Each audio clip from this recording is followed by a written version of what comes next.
Ini sekedar sharing, mungkin nanti mudah-mudahan teman-teman tidak ada yang kena, tapi Amin, ya Allah. kalau merasakan tidak biasa begitu bisa mengenali gitu ya. Tanda-tanda berarti Tanda-tanda. ya. Oke.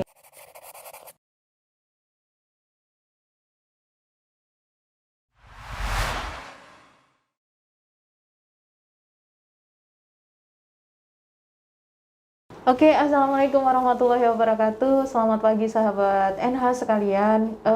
Hari ini ketemu lagi dengan kita. Ini tidak podcast ya, tapi talk show. Kita akan berbincang-bincang dengan salah satu survivor dari COVID. Hari ini deg-degan juga, artinya dari kita juga mau menyelenggarakan ini. Aduh, gimana gitu ya. Tapi oke lah kita bahas karena kan memang ini sebuah informasi dan juga nanti semoga bermanfaat bagi masyarakat di luar, bagaimana seorang survivor dari COVID itu sembuh dari COVID. Tentunya pagi ini kita tetap mematuhi protokol, dari jarak kita sudah menjaga jarak dan juga memakai masker. Semoga nanti apa yang kita bahas pada pagi hari ini bermanfaat. Baik, kita mulai saja. Selamat pagi, Dr. Azam. Selamat pagi, Mbak Anfal. Beliau ini adalah seorang dokter yang juga sebagai residen ya, Dok? Residen di Rumah Sakit Sarjito ya, Dok? Ya, pagi ini ingin berbagi cerita. Saya juga agak deg-degan nih, Dok. Aduh, ini benar-benar negatif ya, Dok? Sudah negatif. Oke, sudah negatif pemirsa, jadi nggak apa-apa. Oke, kita mulai dulu, Dok. Ini banyak sekali pertanyaan yang masuk. Coba diceritakan bagaimana kondisi pertama sampai dengan berapa, Dok? Berapa hari total Total perawatan 29 hari, tapi kalau total sakit ya berarti sekitar 30. 1 bulan ya? Iya, sekitar 33 harian lah, kayak gitu. Oke. Coba, Dok, diceritakan di awal mula itu. Oke, terima kasih Mbak Anfal. Jadi ini memang penyakit COVID ini memang luar biasa ya, karena dia bisa kita bilang sebagai penyakit yang mimicking atau penyakit yang mirip-mirip dengan banyak penyakit yang lain kayak gitu. Terutama waktu itu yang saya rasakan, ini sekedar sharing, mungkin nanti mudah-mudahan teman-teman tidak ada yang kena, tapi Amin, ya Allah. kalau merasakan yang tidak biasa begitu bisa mengenali gitu ya. Tanda-tanda berarti Tanda-tanda. ya? Okay. Jadi pertama yang saya rasakan itu hanya batuk kering aja. Saya rasa itu batuk biasa, nggak ada masalah gitu ya. Jadi saya tetap beraktivitas. Cuman kok lama-lama di hari yang sama itu tiba-tiba rasanya kayak sempoyongan. Jadi kita jalan gitu kayak terbang rasanya. Terus kayak melayang-layang gitu. Cuman waktu itu belum ada demam, belum ada yang lain, belum ada gejala yang lain. Jadi baru batuk sempoyongan. Terus kemudian di hari yang kedua itu saya mulai merasakan sore hari itu dingin. Jadi batuk plus dingin. Cuman kalau diukur suhu ya paling sekitar 376 aja. Nggak ada demam tinggi, nggak ada. Nah, saya masih bertahan. Gitu ya, Saya menggigil. Saya masih bertahan, masih beraktivitas karena kami ya masih istilahnya masih banyak tanggung jawab pada pasien kan di tempat kami bekerja gitu. Nah, kemudian sekitar hari ke-3 saya coba rapid ya, pada waktu itu hasilnya negatif, non reaktif. Jadi rapid test negatif, di ronsen toraks juga tidak ada hasil yang signifikan. Nah, kemudian di hari yang keempat saya masuk lagi, tapi di sorenya sudah nggak kuat. Akhirnya di hari yang kelima saya masuk ke rumah sakit di Bantul, Rumah Sakit Nur Hidayah. Di sini kemudian saya dimasukkan dengan demam hari ke-5, curiganya tipoid atau tipes kayak gitu, karena masih belum tahu waktu itu kenapa gitu. Baru kemudian hari berikutnya di swab dan hasilnya positif. Nah, setelah itu dirujuk ke Sarjito dan di sana mulai dirawat. Nah, itu awal-awalnya seperti itu. Nah, kemudian di Sarjito ya kondisi semakin turun, nafasnya semakin berat. Ternyata yang sempoyongan tadi itu ternyata adalah karena kita hipoksia, oksigen dalam darah berkurang. Nah, jadi rasanya sempoyongan. Prosesnya 6 hari berarti di awal ya, Dok? Sekitar 6 hari. Itu tubuhnya juga reaksinya cepat ya? Artinya virus itu masuk, kemudian kita menerimanya juga cepat gitu. Maksudnya perubahan kondisi dari normal ke situ kan otomatis cepat sekali dok. Kalau virus itu dia seperti dorman atau dia menyerang tubuh kita mungkin sudah agak lama ya. Oke. Dan dia menunggu ketika imun kita turun. Nah, jadi ketika kita kecapean atau stres, baru dia.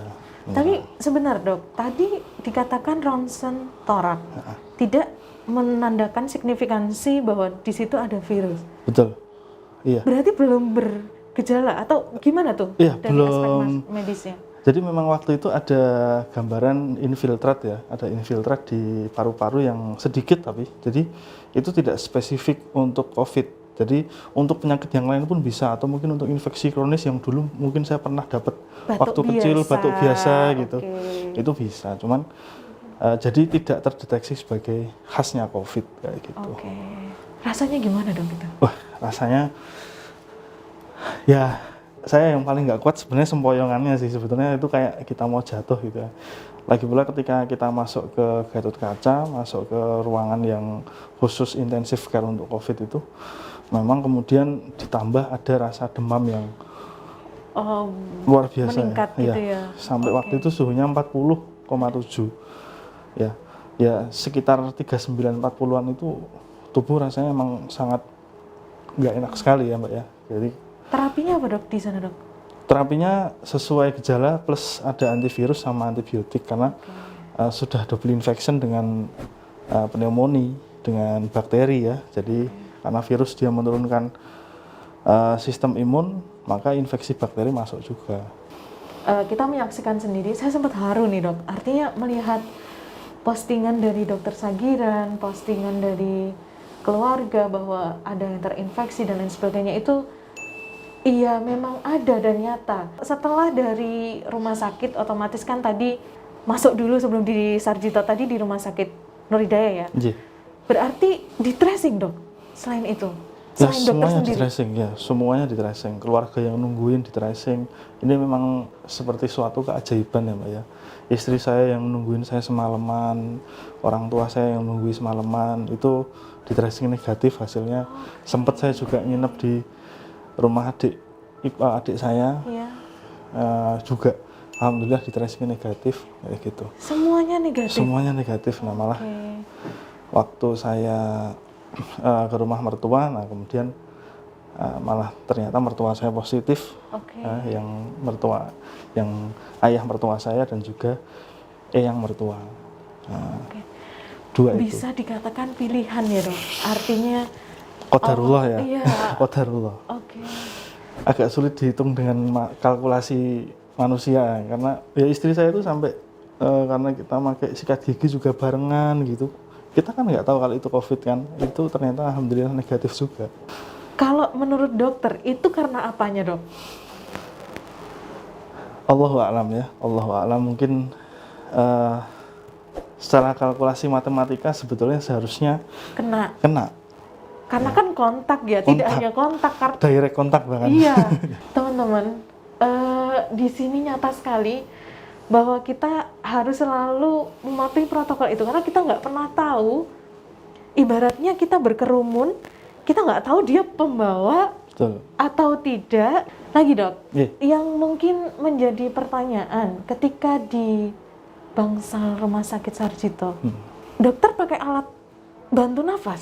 Iya, jadi mulai hari perawatan hari ke-2 di bangsal intensif, kemudian karena evaluasi nafasnya kurang baik, maka diedukasi untuk pasang NIV namanya, non-invasive ventilator. Jadi alat untuk menambah oksigen supaya kita semakin baik kualitas nafasnya. Kayak. Ibarat kita bernafas selama ini loss, begitu ya dok? Begitu ditambahin sama alat, tentunya tubuhnya agak crash begitu di awal. Sebetulnya bukan, lebih tepatnya bukan crash ya. Jadi alat tersebut hanya menambahkan suplai oksigen. Jadi ketika kita menghirup udara itu persentase oksigen yang masuk semakin banyak. Kayak gitu. Kalau yang agak berat memang karena nyerinya aja. Jadi pakai NIV memang nyeri. Tapi itu adalah pilihan yang harus kita ambil karena mau nggak mau kita harus memperbaiki oksigen dalam darah gitu kan, agar tidak terjadi hal yang tidak diinginkan. Nah, jadi kita memang perlu motivasi untuk bisa menggunakan alat itu. Ya, gitu. Jadi motivasi internal untuk bismillah. Walaupun nyeri, nggak apa-apa. Nah, gitu. Poinnya di situ. Poinnya di situ. Misal nih dok, para pejuang COVID nonton video ini, kira-kira apa yang pengen dokter ulas sebagai pejuang COVID yang lolos tentunya? Bismillahirrahmanirrahim. Jadi memang infeksi virus itu memang sangat mengandalkan daya tahan tubuh kita, sehingga kita perlu membuat supaya tubuh kita itu semangat atau nyaman untuk melawan virus ini. Maka dari itu yang paling penting adalah bagaimana kita berpasrah menerima semua takdir ini pada Tuhan Yang Maha Kuasa, Allah Subhanahu wa taala. Ada semangat dari internal kita untuk bisa sembuh. Nah, semangat ini sangat relatif, Mbak Anfal. Jadi tidak ada orang yang begitu senang dengan jadi ada sesuatu yang membuat dia semangat kayak gitu. Misalkan dia sangat semangat ketika melihat keluarganya, maka di situ dia, menurut saya itu harus langsung membuat dirinya bersemangat dengan cara itu. Jadi entah di video call, touch in ke situ. iya. Jadi misalkan dia semangatnya apa, aku Betul. harus begini supaya aku sempat sembuh gitu ya. Jadi di situ kemudian saya belajar mengenali saya sendiri juga, sebenarnya saya ini bisa semangat ketika apa kayak gitu. Nah, nanti disitulah titik poin di mana kemudian dia mulai ada motivasi untuk berjuang. Nah, kemudian kalau untuk yang muslim terutama ya, tentu saja semangat kita adalah semangat untuk beribadah pada Allah SWT. Jadi bayangkan Anda sholat dengan duduk, Anda minta sama Allah supaya dikasih, ya Allah saya pengen sholat lagi dengan berdiri, saya pengen sholat, saya pengen sujud lagi di sajadah. Nah, itu semangat yang mungkin bisa membuat kita semangat untuk bisa berdiri lagi, untuk bisa sembuh lagi kayak gitu. Ya Allah, saya kepengen berjuang lagi, saya kepengen kayak gitu. Berarti seolah-olah Syahid betul ya, istilahnya berjuang antara hidup dan mati kan dok? Hidup mati. Udah lemas Mbak waktu itu rasanya udah. Gak karuan ya? Iya, udah. Aduh. Sebenarnya emosionalnya luar biasa ya. Jadi antara kita itu ini bisa sembuh nggak ya gitu. Apalagi lihat berita-berita kan, misalkan kita lagi buka HP ada berita pasien COVID meninggal, iya. Itu semakin membuat berkecamuk iya, ya. berkecamuk. Makanya para dokter melarang untuk melihat berita-berita. Terus untuk melihat hasil atau menanyakan terlalu banyak tentang hasil-hasil lab kita yang mungkin masih oleh proses masih proses pengobatan gitu ya. Jadi udah ikutin aja gitu. Bismillah, kita pasrah aja gitu. Berarti poin yang paling penting adalah bagaimana menumbuhkan motivasi, semangat untuk bisa sembuh, kan begitu ya. Jadi biar nanti kita juga bahagia, istilahnya sistem imunnya meningkat.